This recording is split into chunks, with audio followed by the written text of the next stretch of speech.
कर देना माफ।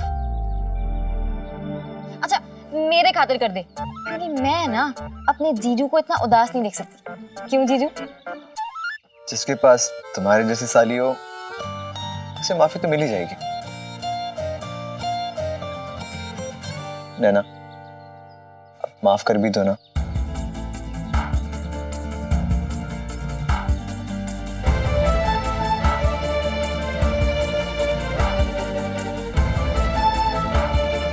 नैना सुनो।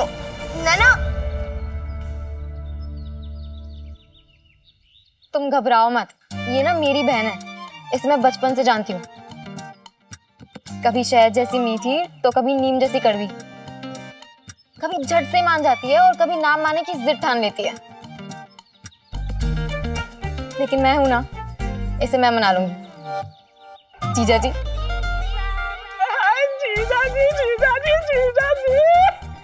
अब तो हंसे यार, अब तो साली अपने साथ है, यानी प्रीति प्रीति अपने साथ है, तो फिर डरने की क्या बात है। उस दिन रस्म हल्दी की जरूर थी, पर मेरे मन में एक ही रंग था, प्यार का। तपस्या का फल जो मिलने लगा था मुझे, नैना का दिल जीतना किसी पहाड़ पर चढ़ने से कम नहीं था। और उस दिन पहले पड़ाव तक पहुंच गया था मैं, क्योंकि अब रास्ते को जानने पहचानने वाला एक गाइड जो मिल गया था, प्रीति। वैसे आगे नैना की फैमिली के दूसरे सदस्यों के साथ मेरे कई क्रॉस कनेक्शन होने वाले थे, जहां रॉन्ग नंबर होते हुए भी कनेक्शन सही लगने के भी चांसेस थे। अरे बालू की दुकान, ऐसा क्या झंडा गाड़ दिया है जो पहाड़ पर चढ़े हुए हो?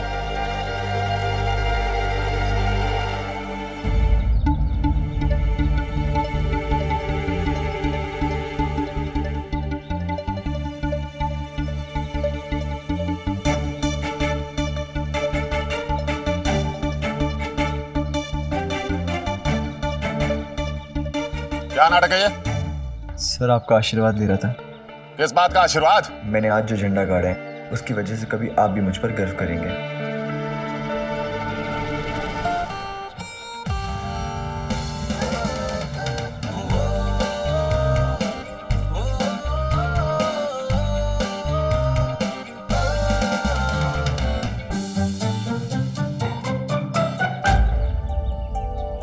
पूजा बेटा जल्दी जल्दी कर, आज हल्दी की रस्म भी है।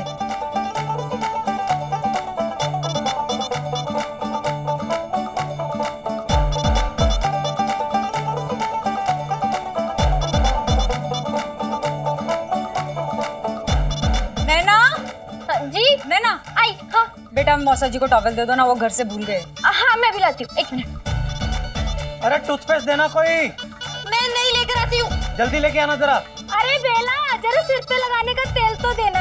अभी लाई। अरे एक साबुन भी लेती आना, अगर गुलाब की खुशबू का हो तो ज्यादा ही अच्छा है। अभी ना। मैं देता हूँ आपको। अच्छा मैं तेल लेकर आती हूँ। ये थी 1990 की शादी। जी हाँ, जहाँ घर की शादी जंग थी तो मेहमानों की फरमाइशें बॉर्डर पे होने वाली फायरिंग की तरह थी। कब कौन सी फरमाइश कहाँ से आकर आपको लगेगी कोई नहीं कह सकता था। पर इन फरमाइशों को पूरा करने का अपना मजा था। हर फरमाइश पूरी करने पे एक आशीर्वाद मिल जाता था और ऐसा लगता था जैसे गोल्ड मेडल जीत लिया हो। और कभी कभी बड़े बुजुर्ग ज्यादा खुश हो जाएं तो प्यार से हाथ में कुछ पैसे भी थमा देते थे। ओ बेला। हाँ भाभी जी। अरे बेला, अंधी हो गई, आंखें फूट गई, देख कर नहीं चल सकती। क्या हुआ? ओ भाई, वो खाना बनाने वाली आई कि नहीं आई? अभी तक तो नहीं आई भाभी जी। ओ मर गई। अब वो फुल्ला बुआ मुझसे सारे घर का खाना बनवाएंगी, मेरा तेल निकाल लेंगी। सच्ची में मैं तो जा रही हूँ। अरे तूने कुछ कहा? नहीं फुल्ला बुआ, मैं कहाँ कुछ कहती हूँ। कहना भी मत। तुम लोग जाओ जाओ, काम करो अपना। चलो चलो, मुझे वहां बिठा। हाँ हाँ चलिए। नमस्ते बुआ जी। जीते रहो जीते रहो। भगवान झूठ ना बुलाए भाभी जी, आप ना बिल्कुल परेशान मत होइए। हाँ अरे वो बाहर हलवाई बैठा है ना, वो सारा काम संभाल लेगा।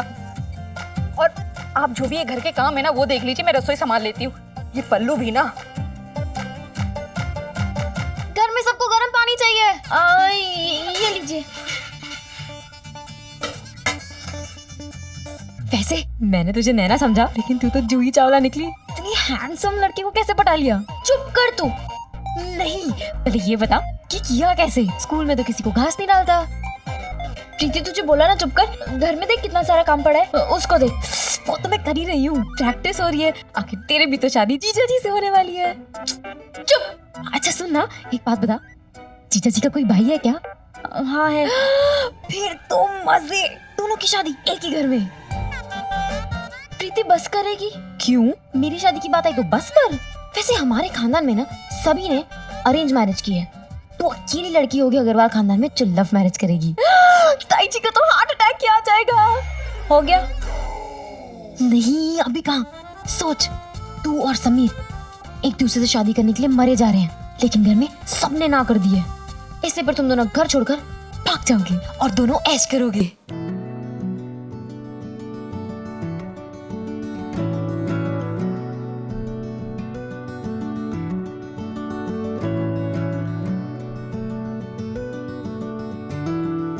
तू चाहती है कि मैं घर छोड़ के भाग जाऊं और फिर मैं अपने घर वालों की नाक उसी तरह से कटवाऊं जैसे मेगा बहन ने अपने घर वालों की कटवाई थी?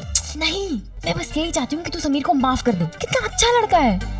देख प्रीति, मैं जैसे समीर को जानती हूँ तू नहीं जानती है, तो चुप कर। तो तू उसे माफ नहीं करेगी? नहीं। उससे कोई वास्ता नहीं रखेगी? नहीं। पक्का? हाँ। तो ठीक है, एक काम करती हूँ, मैं ही उसे पटा लेती हूँ, उसके साथ भाग जाती हूँ। वैसे भी आई लव यू तो उसने मुझसे कहा है ना, और साली तो आधी घर वाली होती है, तो मैं पूरी बनने के लिए भी तैयार हूँ। प्रीति भाग जा यहाँ से, हट। हाँ, तूने भी कह दिया भाग जा यहाँ से। अब तो समीर के साथ भागना पक्का। अरे मेरी चप्पल कहाँ है? अरे अभी तो आपने उतारी थी यहाँ पर। अरे नई चप्पल ली थी।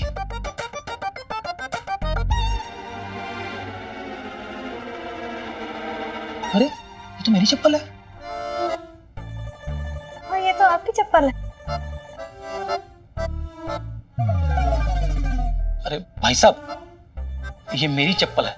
मैंने कमरे के बाहर उतारी थी, शायद आपने गलती से पहन ली। अरे क्या बात कर रहे हो भाई, ये मेरी चप्पल है। भाई साहब, मैं क्या अपनी चप्पल को नहीं पहचानता? थोड़े दिन पहले ही नहीं खरीदी थी मैंने। अरे नई ली थी तो गले में लटका कर रखते ना, बाहर क्यों रखी थी? देखिए भाई साहब, तमीज से बात कीजिए। अब बेला की जेठानी का करीबी रिश्तेदार है, इसलिए आदर से बात कर रहा हूँ। एक तो चोरी और ऊपर से सीना जोरी। काहे की सीना जोरी? ये इज्जत कर रहे हैं आप? अरे आप हमको चोर बोल रहे हैं, चोर। अरे तो आप हैं ना, आपने चप्पल चुराई है मेरी। उन दिनों आज की तरह मेहमानों को होटल्स में ठहराने का रिवाज नहीं था, बल्कि घरों में सब साथ साथ रहते थे। और अगर अपने घर में जगह कम हो तो पड़ोसियों के घर भर दिए जाते थे। सारे मेहमान न सिर्फ खुद घुलते मिलते थे, बल्कि साथ में उनके जूते कपड़े भी घुल मिल जाते थे। और उसके बाद शुरू होता था झगड़ों और इल्जामों का सिलसिला। पर तब भी दिल में ये ख्याल कभी नहीं आता था कि अतिथि तुम कब जाओगे। ओ भाई, अरे क्या कर रहे हैं आप लोग? चलिए चलिए, आप नीचे चलिए, छोड़िए सब। नीचे? अरे एक मिनट भी यहाँ नहीं रुकेंगे हम अपने घर जा रहे हैं। क्यों? अरे ये इज्जत हो रही है हमारी, यहाँ तो हमें सरेआम चोर बोला जा रहा है। हाँ हाँ, चलिए चलिए यहाँ से। ओ भाई, आपकी इतनी हिम्मत, इतना बड़ा आरोप हमारे रिश्तेदारों पे लगा रहे हैं। आप जानते भी हैं कितने बड़े खानदानी परिवार से हम हैं। आपको पता क्या है? क्या सोचा आपने? जो मन में आएगा बोल देंगे आप लोग। क्या हो गया भाभी जी? नहीं, वाह बेला, एकदम सही टाइम पर आई। नाटक खत्म होने पे पर्दा गिर गया तब पहुंच गई। अरे हमारे रिश्तेदारों पे तुम्हारे रिश्तेदार बीच आंगन में कितना बड़ा अपमान कर रहे हैं? ये कोई तरीका है? अरे तुम्हें नहीं बुलाना था तो न्योता मत भेजती। क्या मरे जा रहे थे आने के लिए? ऐसे बेइज्जती करोगी? नहीं भाभी जी, भगवान झूठ ना बुलाए, कोई गलतफहमी हो गई होगी। अरे नहीं बेला, कोई गलतफहमी नहीं है। मेरी नई चप्पल और ये भाई साहब पहन के जा रहे हैं और वापस भी नहीं दे रहे हैं। बताओ। अपनी जुबान बंद रखो। भाई साहब आप शांत रहिए, मैं बात करती हूँ। हाँ अरे क्या बात करती हूँ? तुम भी हमारे रिश्तेदारों का अपमान करोगी और क्या? नहीं भाभी जी, वो मैं कह रही थी कि शायद चप्पल गलती से बदल गई होंगी। तेरा मतलब क्या है कहने का बेला? मेरे रिश्तेदार चोर हैं? निब्बा, उन पर तहमत लगाने से पहले एक बार अपने गिरेबान में झांक लो। तुम क्या मुझसे बात करोगी? मुझे तुमसे बात करना पसंद ही नहीं। और मैं क्या, तुम्हारे पति को भी तुमसे बात करना पसंद नहीं। उस दिन धक्का मार के घर से बाहर निकाला था मैं थी, मैंने रोका था। एहसान मान मेरा। बात करती है। अरे आप छोड़िए ये सब, आप तो हमारे साथ नीचे चलिए, यहाँ रहने की जरूरत नहीं है। नाश्ता खत्म हो जाएगा, मैं उनकी तरफ से माफी मांगती हूँ। आइए। अरे ऐसे ही हैं ये लोग, किसी की इज्जत करना जानते हैं क्या? अरे बेला, क्या बात हो गई? आनंद जी तुमसे बात नहीं करते? बेटी की शादी और आपस में बोलचाल बंद है? अरे नहीं भाई साहब, ऐसा कुछ भी नहीं है। वो शादी की तैयारियों में ना थोड़ी बहस हो गई थी। उनको कुछ और चाहिए था और मुझे कुछ और। आप लोग परेशान मत होइए, ये सब तो होता रहता है ना। अब सब ठीक है। एक काम करिए, पहले अब दोनों नीचे जाके नाश्ता कर लीजिए। हाँ जी, चाहिए। ठीक है, हाँ तुम भी आ जाना।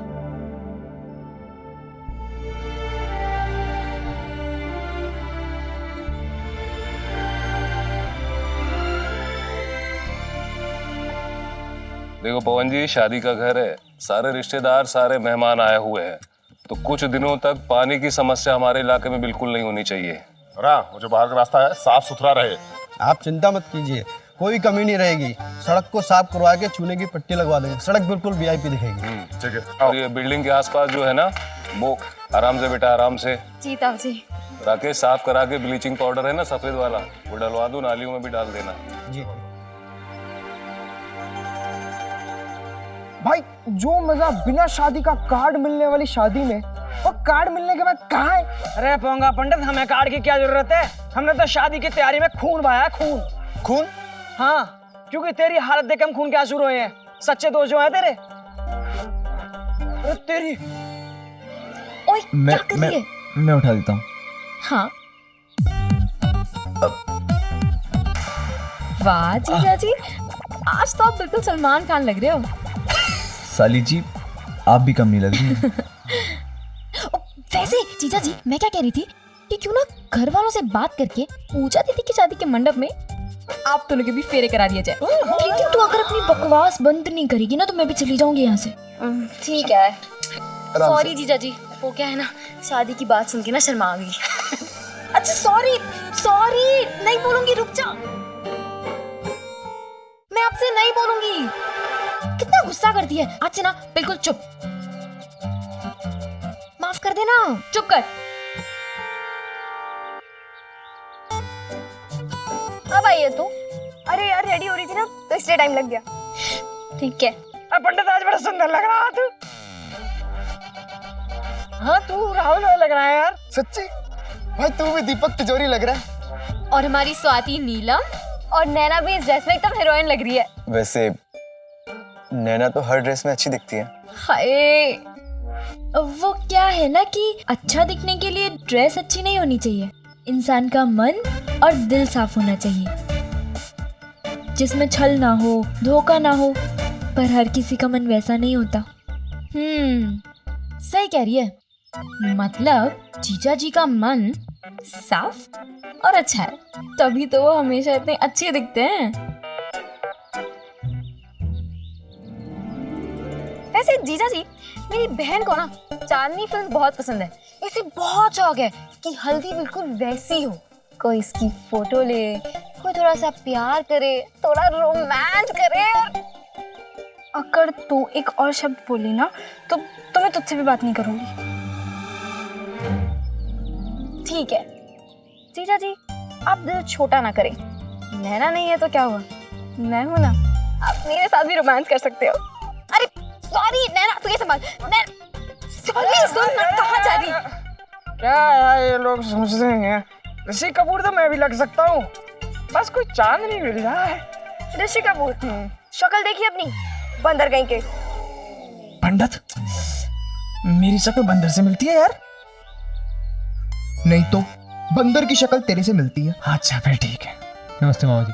अरे जीते पल्ले, फटाफट तैयार हो जाओ बेटा, कितने काम पड़े हैं वो भाई। अर्जुन, जाओ तुम भी तैयार हो जाओ जल्दी से, देखो मेहमान आने शुरू हो गए। हाँ ताई जी, बस अभी थोड़ी देर में हो जाऊंगा तैयार। लीजिए। अरे हम तो घर के ही लोग हैं ना, इसलिए समय से पहले ही आ गए। अरे ये तो हमारा अहोभाग्य है कि आप हमारे घर आए। देखिए ना, शादी आनंद के घर पर है, लेकिन आप लोग पहले हमारे घर पधारे हैं। यही तो वो बातें हैं जिससे बड़ों का सम्मान और परंपराएं जिंदा रहती हैं। वैसे ये शादी हमारे घर की पहली शादी है। आनंद कोई कसर नहीं छोड़ रहा है। 5 लाख रुपए की शादी है।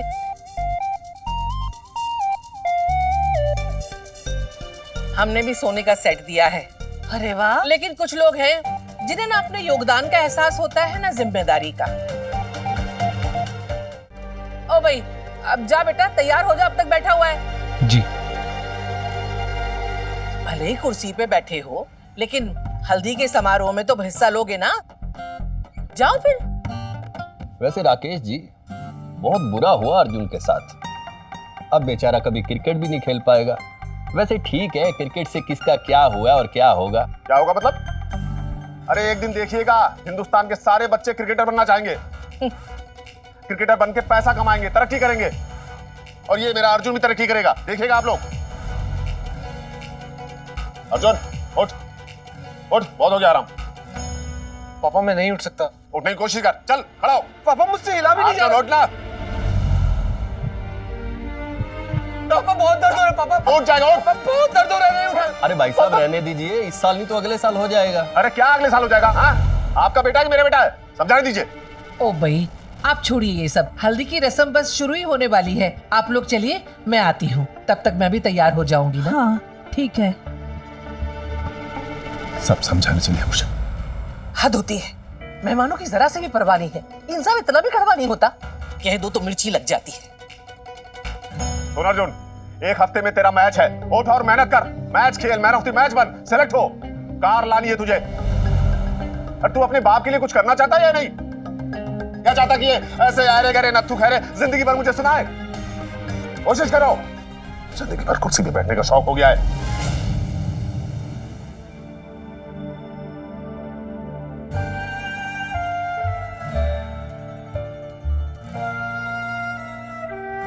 हाय अर्जुन, कैसा है तुम्हारा पैर? मैंने सुना समीर तुम्हारी बहुत हेल्प कर रहा है। कोई हेल्प नहीं कर रहा है, और ना ही मैंने उससे उसकी मदद मांगी है। पर घर वाले तो तुम्हारी हेल्प कर रहे होंगे ना? अच्छा दिखाओ तुम्हारी टांग में कितना सुधार आया, मैं देखती हूँ तुम्हारा कोई पैर। सुधार नहीं आया, रहने दो शिफाली। एक सेकंड रुको ना अर्जुन, मुझे देखने दो। शिफाली हिलने से भी दर्द हो रहा है। क्या चाहती हो तुम? क्या तुम चाहती हो कि मैं पूरी जिंदगी इस कुर्सी पर ही बैठा रहूं?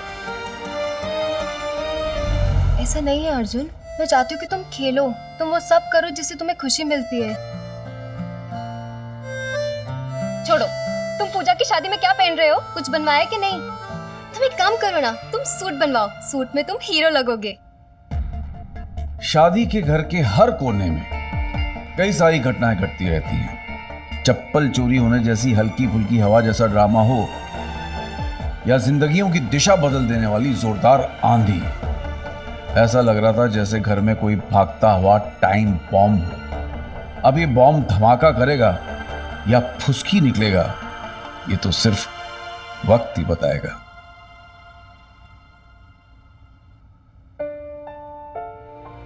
सुनिए जी, वो मुझे आपसे कुछ बात करनी है।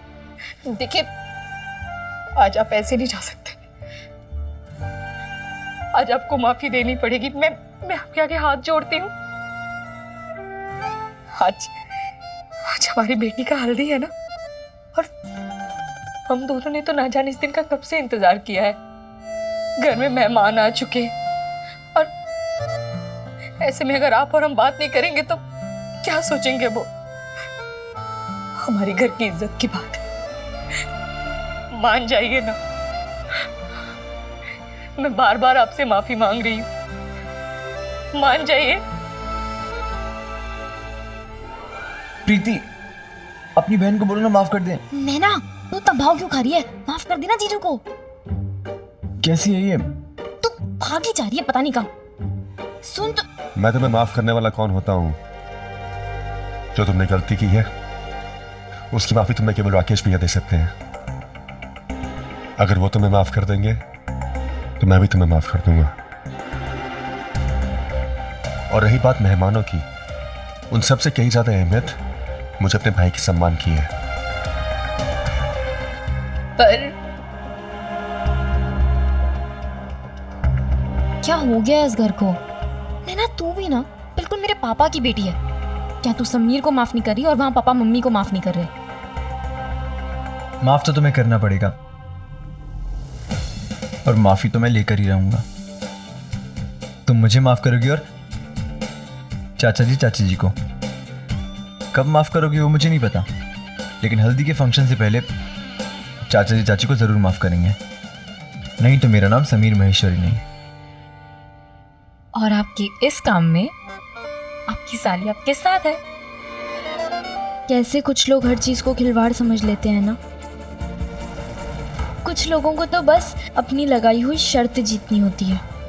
उन्हें ये नहीं पता होता कि उनकी शर्त पे एक रिश्ता दांव पर लगा है, जिसकी कीमत दूसरों को चुकानी पड़ती है। रिश्ता तो दांव पे लगा है, लेकिन इसकी कीमत कोई और नहीं चुकाएगा, क्योंकि अब रिश्ते टूटने का नहीं, उनके जुड़ने का टाइम है।